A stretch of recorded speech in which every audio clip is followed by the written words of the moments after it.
Hey guys, it's Maria. Welcome back to my channel. Today I wanted to get into laws of agency. I want to go over this topic in the textbook because a few of you have been starting to ask me about it. I'm going to explain laws of agency the way it's described in my textbook. And as always, before we begin, please make sure to like and subscribe. I post a new video every Wednesday. Leave a comment and turn on the bell notification so you know when I post my next video. And as always, I will leave the PrEP agent link down below with my discount code as well as my email if you want to email me any questions. Let's get started. Okay, so to begin, what is agency? So agency is basically describing the relationship that someone with a license has with a buyer, seller, landlord, or tenant. That is what the laws of agency are. And the way agency works is you're going to either have a relationship between the broker and the customer or the broker and the client/principal. There is a difference between a customer and a client/principal. And on the test, it does refer to client and principal. They're interchangeable. They mean the same thing. So I'm going to start by saying when you have an agency relationship, the person who has the main relationship with the client, principal, or customer is going to be the broker. It is not the salesperson. It's not the real estate agent.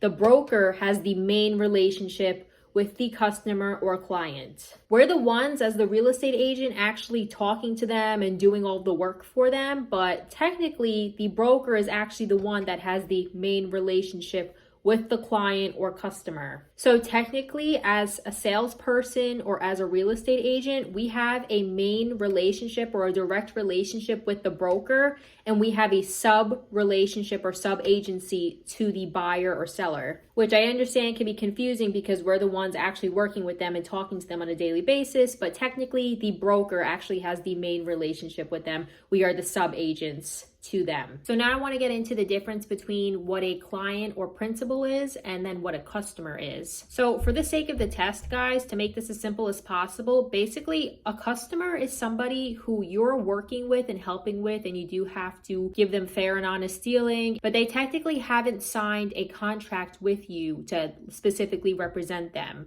So this is like when you're taking a buyer out, you're going on open houses with them, you're trying to look for houses that they would want, you would be putting in an offer if they agree that they want to put an offer in on a house, you would be doing all of that for them. They haven't specifically signed a contract saying that they hired you. But when you have a principal or a client, they have signed a contract saying that they hired you and therefore you represent them. So when you get a listing, you are signing a contract most likely that they are hiring you, they are going to pay your fee, they're hiring you to express their absolute best interest and do what you need to do. And on the other hand, with a customer, you still do have to look into their best interest. You have to make sure that they know everything they need to know about the property. They are entitled to fair and honest dealing, but they just haven't technically hired you. They haven't technically signed a contract. So with that being said, there's 3 ways that you can hire someone to represent you. And I've definitely went over this in a few other of my videos, but that's okay because the more you hear it, the more it'll stick. So the way you can hire someone to represent you is 1 as a universal agent, 2 as a general agent, and then 3 as a special agent. So a universal agent is someone that you hire to represent you in all matters in the transaction. So what that means is they can make decisions for you. You have allowed them the power to make decisions for you and to enter contracts for you and sign your name for you. So then we have a general agent. A general agent is going to be responsible for everything regarding one topic or one unit or one building, because I think I also gave this example in a different video. You can buy an apartment building, right? And you're going to hire a property manager to take care of the building for you. If you buy another building in a different state, you're not going to hire that same property manager because that person is not going to drive to a different state to run that other building too. They're going to only be responsible for everything that it takes to run that specific building only. So it's one person that's in charge of all matters regarding this one topic, this one building, this one unit. And then lastly, we have a special agent. So a special agent would be considered a real estate agent because let's say when you sign a contract to start a listing agreement or an employment agreement, they are hiring you to sell their house, to find a buyer for their house. That's what they're hiring you for. You're only responsible to do this one specific thing. So it's one person doing one thing only. So then that's what a special agent is. So next we're going to get into how you can actually create an agency relationship. And there's 2 ways to create it. So you can either have an express agency or an implied agency. An express agency is when they either verbally told you or you wrote it down, you signed a contract together that they are hiring you to sell their house, to list their house, whatever it may be. They are either telling you or having it written down that they are hiring you to do a job. But then an implied agency could be, let's say your neighbor wants to sell their house. They know you're a real estate agent. They start asking you for advice. They start asking you, what do you think my house could sell for? What do you think, what kind of improvements can I make to get a better price on it? If they start asking you for this guidance, they maybe ask you to come over and do a comparative market analysis on their house. They start implying, they start acting like you're hired or they're gonna hire you, but they haven't actually told you or signed anything yet that they're gonna hire you. They haven't gotten it in writing that they're gonna hire you. So that would be like an implied agency. Or another example I can give you is when you go to a restaurant, you have a waitress or a waiter helping you, giving you your drinks, giving you your food, bringing you the bill. You don't ask them to do it. They just know they have to do that. It's implied. They know that they have to do that already. You just know. You don't have to say it. You just know that that's what they're supposed to do. You didn't hire them. You didn't tell them that they have to bring your food, bring your drinks, and bring you the bill. But by going to the restaurant and sitting down, it's implied that they're going to be doing that. An implied agency was formed. So that's kind of another example. I also want to discuss something called first substantive contact when it comes to laws of agency. So what first substantive contact is basically the relationship is becoming formal between the customer or principal and the real estate agent. Let's say someone calls you up because they want to go see some open houses, they want some help, they've been looking into things.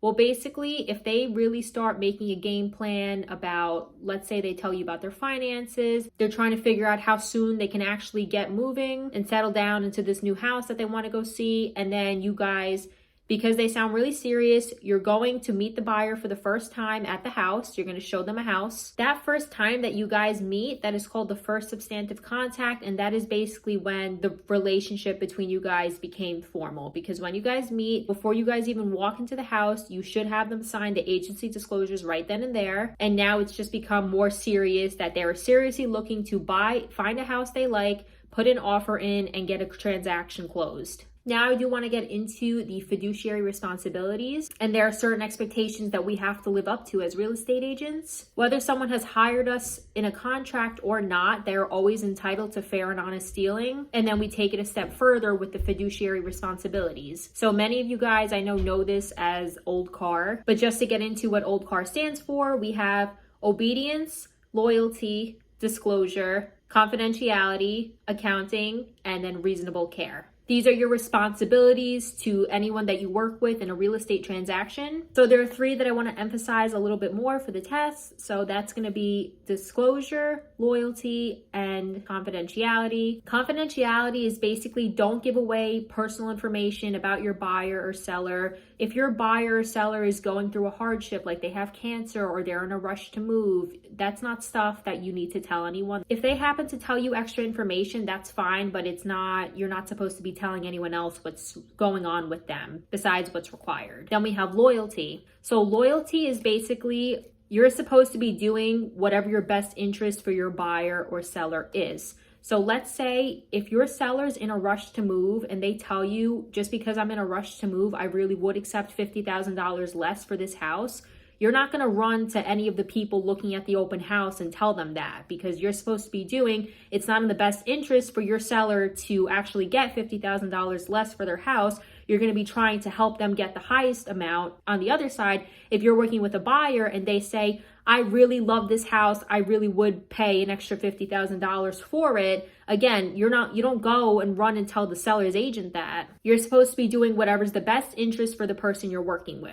So then that's what loyalty is. And then we have disclosure. So disclosure is if you're a seller's agent, you need to make sure if you find out anything that's wrong with the house, and any buyer that comes in, they are allowed to know. And then as a buyer's agent, it's the same thing. It's your job to help the buyer figure out anything that would possibly affect their decision on wanting the property or not. So any latent defects, anything you can't see, anything you can see, it is your job to figure out anything that's hazardous or wrong with the house that would affect their decision on wanting it or not. The seller's agent is required to tell them anything because, if they really like the house, they can purchase the house and then make sure they budget later to fix whatever needs to be fixed. But the point is that's their choice. So for the most part, you usually have one agent working with the buyer and one agent working with the seller. But let's say you're working with a buyer and you have a listing up in the neighborhood and you take that buyer, the buyer described the house that's just like your listing. You go and take them to your listing and now they like the house, they're serious about the house, they're ready to put in an offer. Well, now you just walked into something called a dual agency because now you're working with the buyer and the seller in the same transaction. So what happens with that is, so you have to make everyone aware of what's going on. So in this case, this is your listing. So you were working with the seller and now you're working with this buyer and now they really like the house and they want the house. So you have to make them understand that they're going to be giving up their undivided loyalty and disclosure in this transaction. And if they're both okay with it, you have them sign off on it that they're okay with giving up their loyalty and their disclosure in the transaction. And if they sign off on it, then you're okay, you're good to go.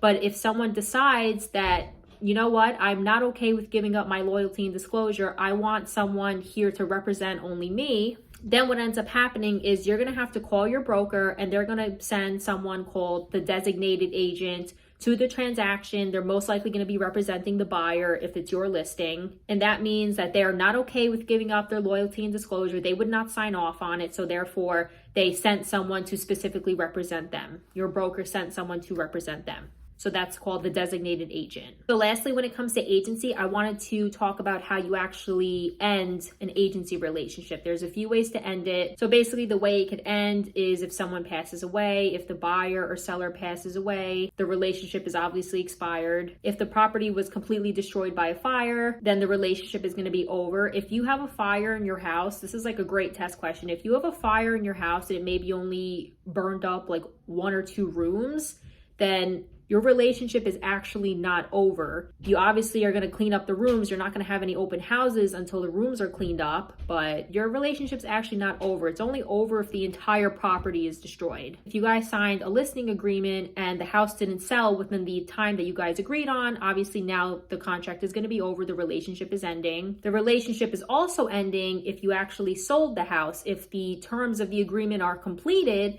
then the relationship is also over. And lastly, this is a super important one. If somebody goes bankrupt, that is something that needs to be disclosed to everyone. That would definitely make the agency relationship expire. So bankruptcy, that's a very important one. But yeah, that is all I have for today, guys. Thank you so much for watching. Please make sure to like and subscribe because it really helps my channel grow. Please hit that bell so you know when I'm going to post my next video. I post every single Wednesday. I will put the PrEP agent link down below. Thank you guys so much for watching. Take care.